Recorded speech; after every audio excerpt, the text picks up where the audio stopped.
তখন এই রোগা পিগলা কাঠি শরীরে আমি কল্যাণীকে জড়িয়ে ধরে বলবো, তুই বর্ষা বিকেলের ঢেউ, তুই আমার কাছের কেউ, তুই চাদরে ওড়ানো রাত, তোকে দেখতে পেয়েছি হঠাৎ, দিয়েছি কি হাওয়ায় হয়েছি উড়োধরি, রয়েছি আমাতে আমি তুই বর্ষা বিকেলের ঢেউ, তুই আমার কাছে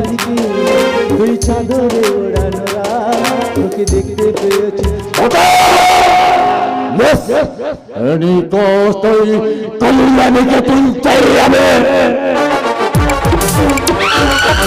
মানুষ আছে বন মানুষের বেশে, মানুষ আছে বন মানুষের বেশে, মানুষ আছে বন মানুষের